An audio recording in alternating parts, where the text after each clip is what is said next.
ज़रा सोचो, जेल में तुम्हें 500 करोड़ का सोना मिल जाए, लेकिन इतना सोना बाहर कैसे आएगा, ये तो कहानी सुनकर पता चलेगा। कहानी की शुरुआत होती है जोंग नाम के एक राइटर से जो फिल्मों की कहानियां लिखता था। जोंग अपने प्रोड्यूसर से मिलने एक कसिनो में गया, जहां प्रोड्यूसर किसी दूसरे राइटर को पीट रहा था क्योंकि उसने समय पर कहानी पूरी नहीं लिखी थी। इधर जोंग की कहानी भी अब तक अधूरी थी, इसीलिए उसने प्रोड्यूसर से 1 महीने की मोहलत मांगी, पर प्रोड्यूसर ने सिर्फ 4 दिन का समय देकर कहा कि अगर 4 दिन में पूरी कहानी नहीं मिली ना तो मेरे सारे पैसे वापस कर दियो। जोंग ने घर जाते ही काम शुरू कर दिया, पर वो कुछ भी ढंग का नहीं लिख पा रहा था। तभी उसे अपने दादा का भेजा हुआ एक बॉक्स दिखाई दिया। उसमें एक खत था जिसे पढ़ते पढ़ते जोंग को नींद आ गई और अपने सपने में उसने देखा कि उसके दादा उसे उसके पूर्वजों की कहानी सुना रहे थे। उन्होंने बताया कि उनके पुश्तैनी घर के नीचे करोड़ों का सोना दबा हुआ है, लेकिन फिर सरकार ने उस घर को तोड़कर वहाँ जेल बना दी थी। तभी अचानक जोंग की आंख खुल गई और उसे एहसास हुआ कि सपने की हर एक बात बिल्कुल सच्ची थी,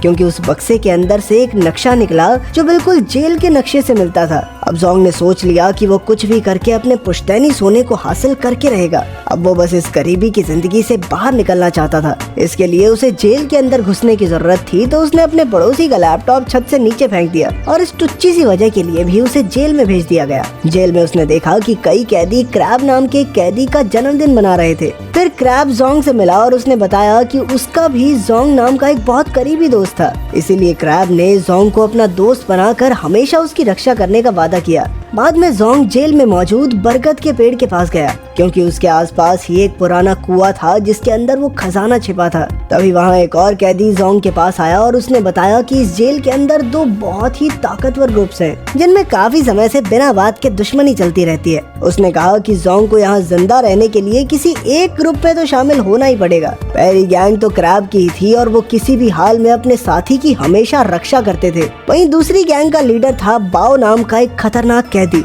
ये सुनकर जोंग ने कहा कि वो किसी ग्रुप में शामिल नहीं होना चाहता, क्योंकि वो तो यहाँ बस अपना सोना ढूंढने आया है। पर जल्द ही बाओ के आदमी जोंग और बाकी नए कैदियों को पकड़कर बाओ के सामने ले आए। उन्होंने जबरदस्ती सबके ऊपर बाओ की गैंग में शामिल होने का दबाव बनाया और मजबूरन जोंग को भी राजी होना पड़ा। अब बाओ की गैंग में शामिल होने के लिए कैदियों को बाओ की थूकी हुई चाय पीनी पड़ती थी। जब जोंग की चाय पीने की बारी आई तो अचानक क्रैब और उसके आदमी जोंग को बचाने आ गए। क्रैब ने कहा कि जोंग मेरे कमरे में रहता है, इसीलिए वो मेरी गैंग का हिस्सा हुआ। ये देखकर बाओ गुस्से से तिलमिला उठा और उसने जोंग की जिंदगी बर्बाद करने का फैसला कर लिया। फिर अगले दिन बाओ ने जबरदस्ती जोंग को कॉकरोचेस वाला दलिया खाने पर मजबूर किया, पर ये सब क्रैब ने देख लिया और अचानक दोनों गैंग्स के बीच जबरदस्त लड़ाई शुरू हो गई। खैर अगले दिन जोंग को साफ सफाई का काम मिला और मौके का फायदा उठाकर उसने पुराना कुआं खोजने की कोशिश की, जिसके आसपास खजाना छिपा हुआ था, लेकिन बहुत कोशिशों के बाद भी वो नाकामयाब रहा। अब सुरंग खोजते खोजते वो लाइब्रेरी तक आ पहुंचा, पर बदकिस्मती से बाओ भी यहाँ था और उसके आदमियों ने जोंग को बुरी तरह पीटा। फिर शाम को क्रैब ने बाओ से पूछा कि जोंग की ड्यूटी खत्म होने के बाद भी वो अपने कमरे में क्यों नहीं लौटा था। क्रैब को शक था कि बाओ ने जोंग को नुकसान पहुंचाया होगा।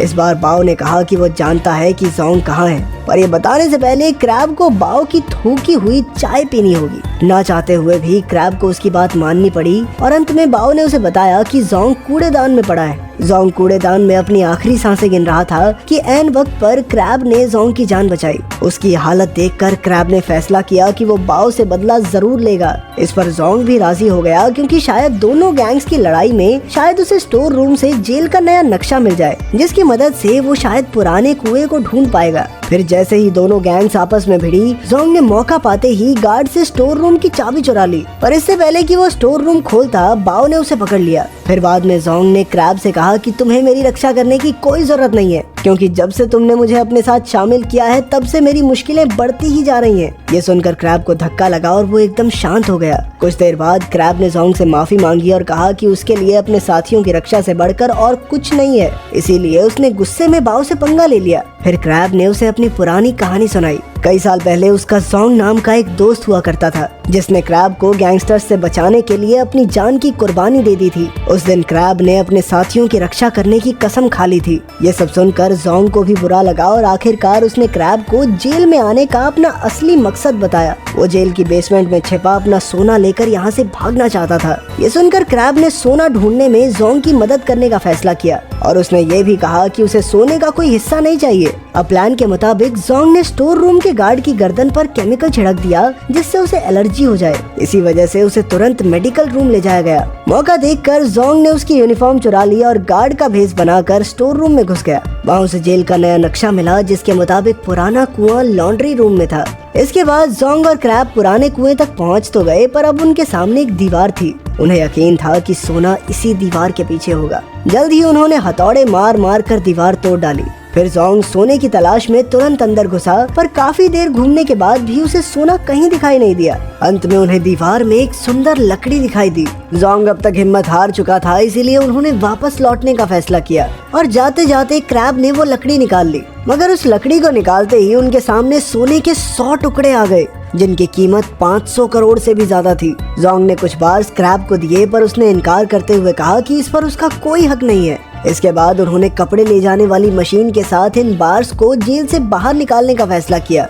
यह मशीन 22 तारीख को जेल से बाहर एक वेयर हाउस में जाने वाली थी और इसी दिन जोंग जेल से रिहा भी होने वाला था। अब उनका प्लान एकदम तैयार था और क्रैब काफी खुश था क्योंकि सोने की मदद से जोंग अपना कर्ज उतार कर फिल्में बनाने का अपना सपना पूरा कर सकता है। क्रैब का साफ दिल देखकर जोंग ने बाहर जाकर उसके साथ एक रेस्टोरेंट खोलने का वादा किया, पर अगले दिन बाओ और उसकी गैंग ने जोंग और क्रैब पर हमला कर दिया और भयानक लड़ाई शुरू हो गई। इसी बीच जोंग के छिपाए हुए सोने के टुकड़े बाओ के हाथ लग गए, पर तभी अचानक गार्ड्स वहां आ गए, लेकिन इससे पहले ही उन्होंने सोना छुपा दिया। अब जोंग सोने के बारे में सोच रहा था कि बाओ ने गार्ड्स को झूठी कहानी सुनाकर कहा कि जोंग का पैर फिसल गया था, इसीलिए वो तो जोंग की मदद करने आया है। इस पर जोंग ने भी उसकी हाँ में हाँ मिला दी और ये देखकर क्रैब को एहसास हुआ कि जोंग के लिए सोने से बढ़कर और कुछ नहीं है। इस बात का क्रैब को बहुत बुरा लगा और उसने मन ही मन जोंग से दोस्ती तोड़ दी। कुछ समय बाद क्रैब को खबर मिली कि उसकी बेटी की हालत बहुत खराब है और वो हॉस्पिटल में है। ये सुनकर वो जोंग से मिलने गया। उस वक्त जोंग और बाओ सोना लेकर जेल से भागने का प्लान बना रहे थे। अब क्रैब ने भी उनके प्लान में शामिल होने की इच्छा जाहिर की, पर उसे सोना नहीं चाहिए था, बल्कि उसे तो जेल से जल्द भागना था। वो बस अपनी बेटी के पास जाना चाहता था। पहले तो बाओ ने क्रैब के साथ मिलकर काम करने से इनकार कर दिया, पर फिर जोंग ने उसे मना लिया। इसके बाद उन्होंने 3 हफ्ते बाद होने वाली जेल की एनिवर्सरी पार्टी के दौरान सुरंग से होते हुए समुद्र के रास्ते से भागने का प्लान बनाया। उन्होंने सोने के बार्स अपने कपड़ों में छुपा लिए, पर जेल की एनिवर्सरी में 3 हफ्ते बाकी थे और जोंग तो 1 हफ्ते में रिहा होने वाला था, इसीलिए उसने अपनी सजा बढ़वाने का प्लान बनाया।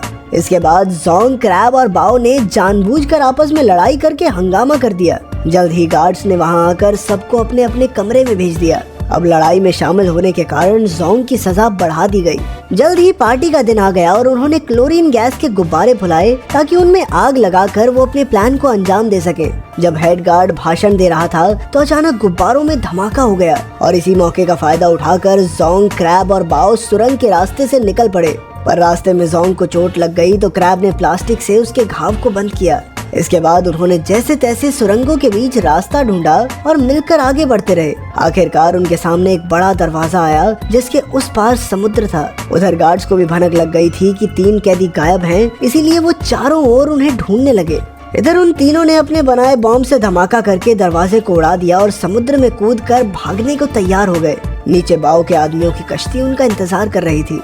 उसी समय बाओ ने अपना चाकू निकाला क्योंकि वो क्रैब और जोंग को मारकर सारा सोना हथियाना चाहता था। बाओ ने क्रैब पर वार किया, पर जोंग बीच में आ गया और फिर तीनों में लड़ाई शुरू हो गई।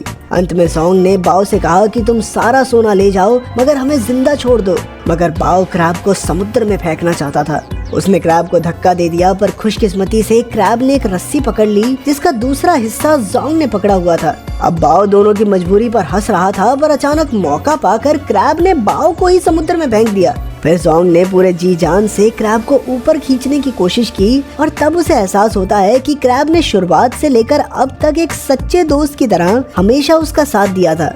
आखिरकार उसकी कोशिश कामयाब रही और उसने क्रैब को ऊपर खींच ही लिया। तभी उन्हें ढूंढते हुए गार्ड्स भी वहां पहुंचे।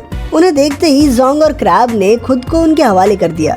फिर कुछ दिन बाद क्रैब को खबर मिली कि उसकी बेटी की सर्जरी कामयाब रही और अब वो बिल्कुल ठीक है। जल्द ही उसे गार्ड्स के साथ अपनी बेटी से मिलने की इजाजत भी मिल गई। इधर जोंग को पता चला कि जो सोना समुद्र में गिरकर खो गया था वो मिल गया है और अब जोंग ही उसका सच्चा हकदार है। आखिरकार जोंग का करोड़पति बनने का सपना पूरा हो गया और अब वो क्रैब के साथ मिलकर एक रेस्टोरेंट खोलेगा। भले ही सोने को ढूंढने के लिए उसे इतनी मुश्किलों का सामना करना पड़ा हो, पर इसी कारण उसे क्रैब के रूप में एक सच्चा दोस्त मिल गया था।